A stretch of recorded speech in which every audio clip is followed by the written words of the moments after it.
So I have a question for you. Would it be all right with you if your life got easier? Now, if I'm live in the room, I hear all kinds of responses to that. But I want you to take it in again, because there is the first response and then there's the second response. Would it be all right with you if your life got easier? There's only one way that that can happen. And the way that that can happen is to learn to fall into ease. This is a book that I wrote back in 2016. It's available on Amazon.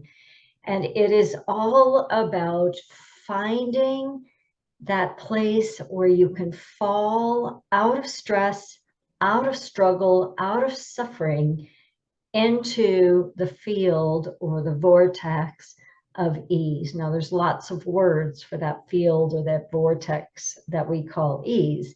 It could be centered, it could be the infinite, it could be the quantum, it could be the divine, it could be spirit, it could be all kinds of things. But the next question is, if it would be all right with you if your life got easier, why haven't you done it?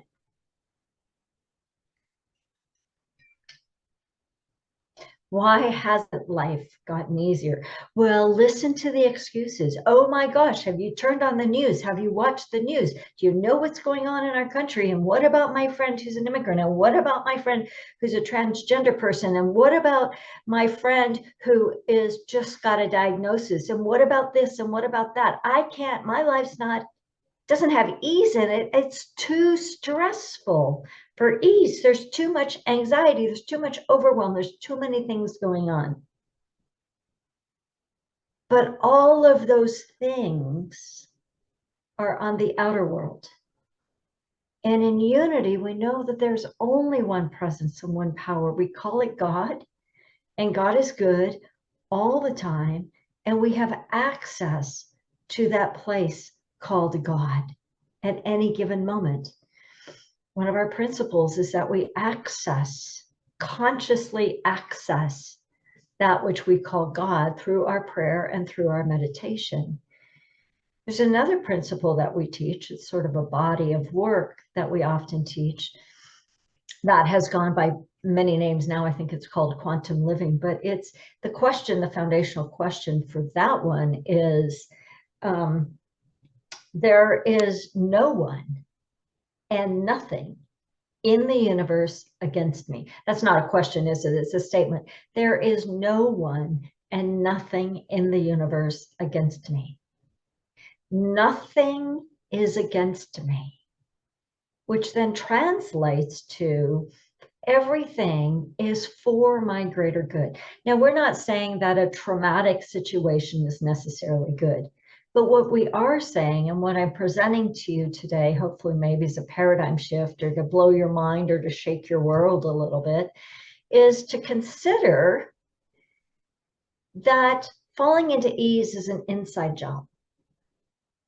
And everything that we see on the outer, every reaction that we have to anything that comes up for us in life is an opportunity or an indicator to look more deeply inside our own being, inside our own unconscious, and do some more healing. If we are indeed spiritual beings, which we teach that we are, if we are here on the planet to make manifest the glory of God, which we are, if we are here to come to know our oneness, to come as love and light and one with all that is, then everything that's unlike that has to be released one way or another. Lots of ways to do that. Deep, heavy processing, easy, simple processing, miraculous, quantum leaps, evolutionary jumps, all kinds of ways to go beyond that. But what if, at least for a week, that you took on the practice, like what would it be if this moment were easier? What would it look like? What would it feel like? What could I do different if it's not already ease filled? Another word for ease is grace or flow. So if you've noticed that you have a series of excuses, like, well, my life would be easier. My life would be filled with more ease if only X or Y or Z happened, or when that happens, or this happens, or that changes, then everything will be better. But that truly is giving your power away. That's giving your power for your peace of mind to something on the outer that you have no control over. So when you put it that way, like, why would you do that? Well, only because it's habituated and we don't know any better. So we lean into the possibilities. So let me ask that question in a little bit of a different way. What would your life be like if it were easier? But what aspects of your life would be different? What specific things for you would be different if you had a life of ease? Those are the things you can change. Those are the things that you can adapt, that you can adjust, that you can pay attention to. There was a little girl who loved to go to church on Sundays, and she lived in a neighborhood where the church was down on the corner, and she was able to go by herself. She's old enough to go by herself and young enough that she was still a little girl. And one day she was running late, and she was running down the block saying, please, God, don't let me be late. Please, God, don't let me be late. Please, God, don't let me be late. When she tripped and she fell, and she got her dress all muddy and even a tear in it. And so she jumped right up and she brushed off her dress and she started running again. This time she was praying, please, God, don't let me be late, but you don't have to push me.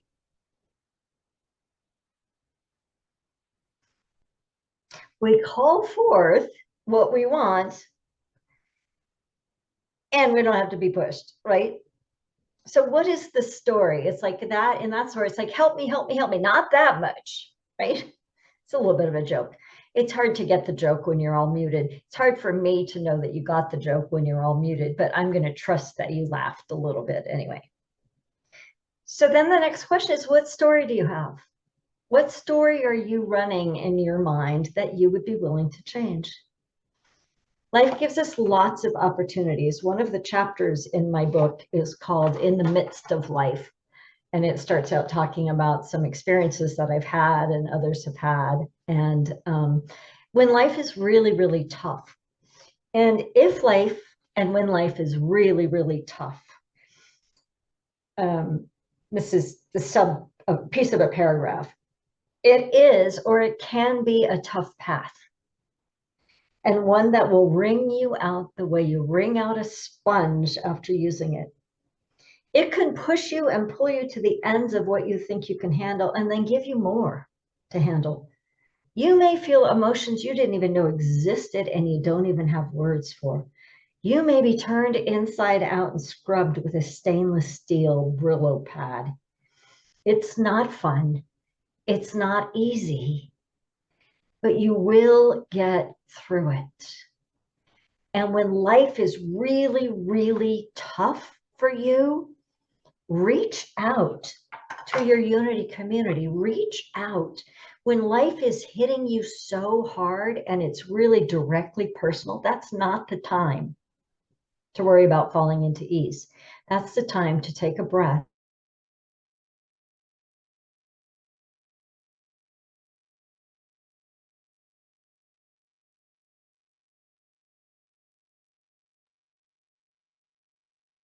And I think Reverend Eliza's signal froze there right when she said time to take a breath, which is actually quite a God wink. So until she comes back, there you go. Oh, was I frozen? Yeah, you froze for a second. Oh dear. You said for you to when you said to take a breath, then you froze. About 30 seconds ago. Oh my goodness. Yeah, so take a breath. And sometimes you just get to take the next breath. But if you're not, if I skipped, we'll be able to catch up to say whatever it is that I missed saying, but or what you didn't hear saying, because I didn't notice I froze. But if you get caught, if you are personally affected by something that's traumatic right now, reach out for support. And if you're one of those that most of us are, that we're being blown by the winds of life right now, but it's not exactly direct. So many people are living in chaos or fear or anxiety or all of the, certainly the frustration and all of that as well. But leaning into the possibility of what can I see here? How can I do it different? How can I be different? If you're living in frustration, how can you surrender your frustration in order to be the light? How can you lean into whatever's going on, trusting that all is well, trusting in that presence and power that we call God? What if you could bring the thought that anything that comes up for you and triggers you and pushes you is there as an indicator for you to do a deeper healing on a belief, on a pattern, on a program, on a race consciousness level, on some level? What if all of that is a call to be the love, to be the light? One of my friends posted recently. I do a lot of Facebook posting, and he said, I can't even find the light some days. I'm having a really hard time. And my response to that, when you can't find the light, you get to be the light. And you can be the light in your own home. You can be the light in your grocery store or at your gas station. You can be the light driving down the highway. Be the light, because we are the ones we've been waiting for. Nobody else is going to do it. I mean, we hope they do it too, but they're not going to save us. We are here to do our own work. A friend of mine named Cheryl Lynn said, posted on Facebook at one point, she said, it's a you universe. So I'm going to say me, you, we said, give me a break. And the universe responds, a break from what? And we go, duh, pain, suffering, anger, exhaustion, responsibility, pressure. And the universe goes, oh, you mean a break from illusion? And we go, what? Wait, what? You mean that stuff isn't real? Well, it's very real in a sense, but it's not the truth. It's not the capital T truth. Can you give yourself a break from that which makes you crazy? Can you give yourself a break from your worry or your anxiety or your fear or your depression? We have the tools in Unity to do that. The trick to falling into ease is you cannot wait for the outer circumstances to be different. Because finding ease is an inside job. The only place you're going to find it is within. One of the practices in the book is called untying the knots of not, the have nots, the should nots, the could nots, those types of knots. And I'm going to share that with you in just a moment. But what we're living in right now, we are in Arkansas, and well, I'm in Texas, but anyway, that's too confusing. So we're having our hardwood floors redone, and we have a pretty significantly good size house. And so the entryway, the formal dining room, living room, the big living room, the kitchen, the kitchen area, the dining room, and so it's kind of a mess. If you've ever had your hardwood floors sanded and eventually, hopefully, stained and polyurethaned and the whole process. So we hired this contractor, and he's like, yep. We said, we're on a really tight time frame. Are you good with that? Yep. Be there Monday at 8. Monday at 8 comes and goes. Monday at 9 comes and goes. He actually called. He said, hey, I'm running a little late. And I said, okay, all right. About 4 o'clock, he calls again. He goes, you know what? I'm not going to make it today. Okay, well, how about 8 o'clock tomorrow morning? No problem, no problem, no problem. So 8 o'clock comes and goes, 9 o'clock, 10:30. 10:30, he shows up and he drops the trailer and he goes, I got to go run and get my helper. 2.5 hours later, he's back. This is how this whole week has gone. They work for 3 hours and then like he must have got a call. He goes, I got to go pick my kid up from school. Turns out he got suspended. Like, oh, good. Okay, we'll be back. Didn't come back. Same thing. So we've been living in this all week. So he got the Vis Queen on the kitchen. So we have no kitchen, right? He got the molding off and he started to sand. So we're living in sand dust and noise and power equipment. And the guy can't work more than about 3 or 4 hours. And the guy keeps not returning our calls and yet promises. He looks us in the eye and says, yes, I'll be there at 8. And then one day he didn't even show up at all. One day he showed up, get this, 8 o'clock at night. He wanted to work till midnight. We're like, this is not going the way we wanted. So the reason I'm sharing this is because you can feel with me the opportunities, right? To be aggravated and frustrated and angry and disappointed and to be judging and to be blaming and to be doing all of those things, which I have to admit we have done some of. But the point is that we've also been able to surrender, where we are not allowing this man's actions or inactions to steal our peace. We've surrendered. Okay, well, obviously we're not going to get the whole project done. You know what? We'll be back in 2 months. We'll get it finished then. Well, then it's like, well, maybe we can get this part done. Maybe it keeps going. He was going to be there at 8 o'clock again this morning. By 2 o'clock, he wasn't even there yet. So that was really curious too. But it's always the opportunity, right? It's so easy to be right and righteous and make other people wrong.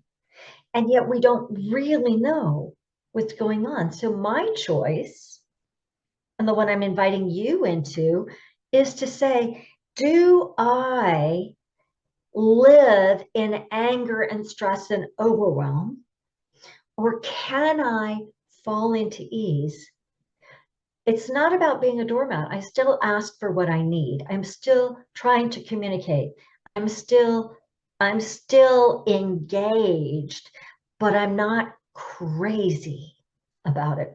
Well, in part because my husband's at home and I'm away, so he's getting to deal with it, right?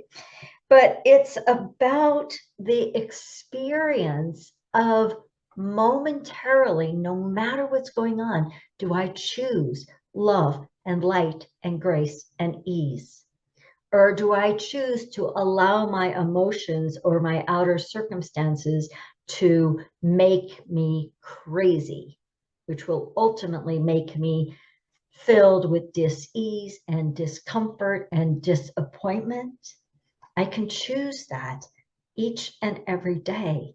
I can choose that each and every moment.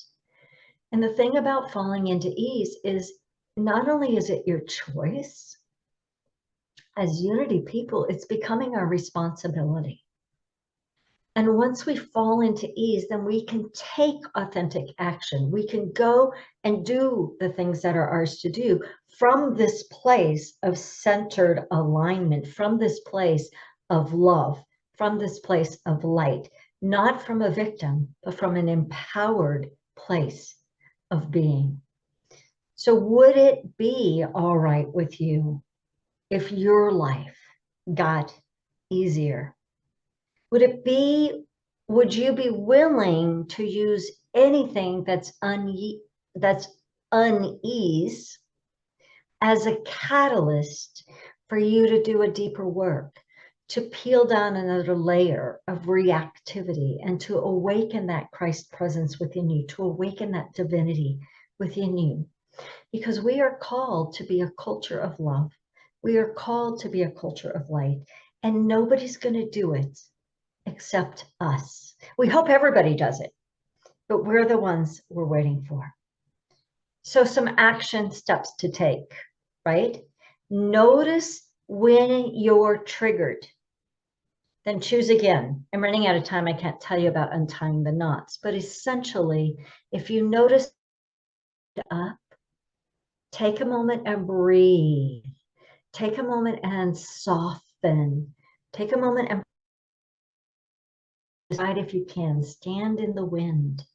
If you think a knotted up rope or a knotted up gold chain, how do you unknot it? You have to create the space. You have to soften the knots. And when you do that and you create the spaciousness, there's more room for God, more room for love, more room for light, more room for joy, and more room for conscious choice.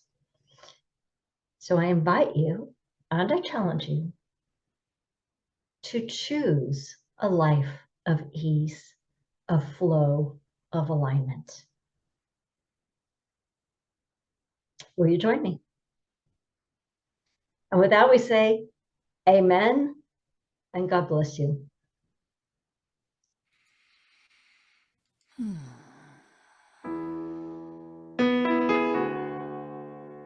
I loved that so much that I wrote something.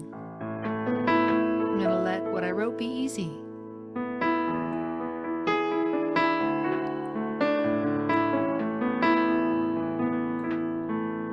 Release, release into ease. Allow divine flow. In this moment, look inside, let go of control. What might be different if you really believed that your life could be filled with ease? The winds of life will blow, but it is still possible to know that you are the light. Lean in, let go. Trust in the peace and the presence in the flow, and fall into ease. Fall into ease. When life is really tough, just take a breath in, take a step, reach out and begin again, begin again. We are the ones and we are the light, yeah. So remember, it's all already alright, and the winds of life will blow, yes. But it is still possible to know that you are the light. Lean in, let go. Trust in the peace, in the presence, in the flow, and I fall into ease. Let yourself fall into ease. Surrender to what is, keep your peace. Life is filled with opportunities. Choose love, choose light, choose grace, choose ease. Every moment it's up to me, yes, to fall into ease. I'm gonna fall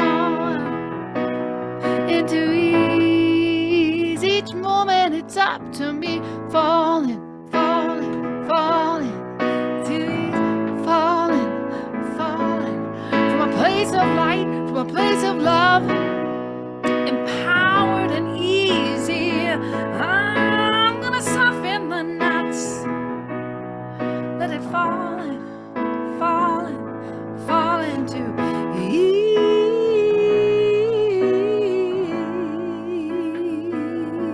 Fall into ease. Falling, falling, falling. Release into ease. Allow divine flow in this moment. Let go of control.